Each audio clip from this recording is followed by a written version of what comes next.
బ్రాహ్మణుడు అతిథిగా వచ్చిన బ్రాహ్మణుడు అగ్నిహోత్రం నుండి పుట్టినటువంటి స్త్రీ కథని చెప్పబోతున్నాడు అని చెప్పుకున్నాం కదా. ద్రుపదుడు, ద్రోణుడు ఇరువురు కూడా విద్యాభ్యాస సమయంలో స్నేహితులు. ద్రోణుడి తండ్రి అయినటువంటి భరద్వాజ మహాముని ఆశ్రమంలోనే ఇద్దరూ కూడా చదువుకున్నారు. అయితే ద్రోణుడు భరద్వాజ మహర్షి యొక్క కుమారుడు, ద్రుపదుడు మహారాజు యొక్క కుమారుడు. అయితే ఇరువురి యొక్క స్నేహం చాలా గాఢంగా ఉండేది. ఆ స్నేహాన్ని పురస్కరించుకుని ద్రుపదుడు రాజైన తర్వాత ద్రోణుడు ఆయన దగ్గరికి వెళ్ళి ఘోరంగా అవమానించబడతాడు.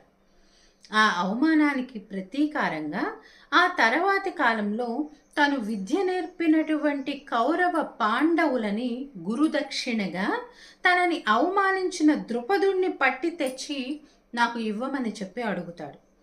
పాండవ మధ్యముడైనటువంటి అర్జునుడు అవలీలగా ద్రుపదుడిని ఓడించి తీసుకువచ్చి తన గురువు గారి కాళ్ళ దగ్గర పడేస్తాడు.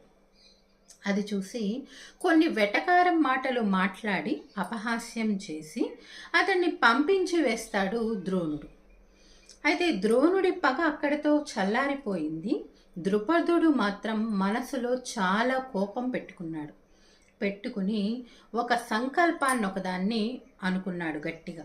ఏంటి అంటే, ద్రోణుడు తన్ని అవమానించాడు కాబట్టి ద్రోణుణ్ణి సంహరించగలిగినటువంటి కుమారుణ్ణి తాను కనాలి అని.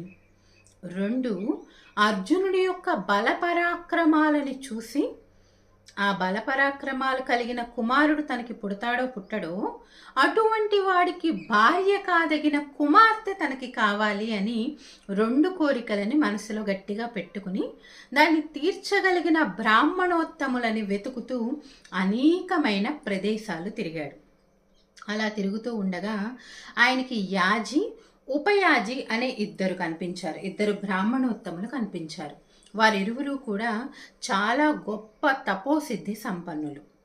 అయితే ముందుగా ఉపయాజి తమ్ముడు దగ్గరికి వెళ్ళి, నాకు యజ్ఞం చేయండి, నా కోరిక ఇది, మీరు గనక యజ్ఞం చేస్తే నేను మీకు 1,00,000 ఆవులని, దూడలతో ఉన్నటువంటి ఆవులని యజ్ఞానికి ప్రతిఫలంగా ఇస్తాను అని చెప్పినా కూడా ఆయన అంగీకరించాడు. ఉపయాజి, మా అన్నని అడగండి అని చెబుతాడు. నాకు ఆసక్తి లేదు, ఫలాల మీద ఆసక్తి లేదు, అంటే వేటి మీద నాకు ఆసక్తి లేదు, మా అన్నని అడగండి అని చెప్పటంతో ఈ ద్రుపద మహారాజు యాజిని ప్రార్థిస్తాడు.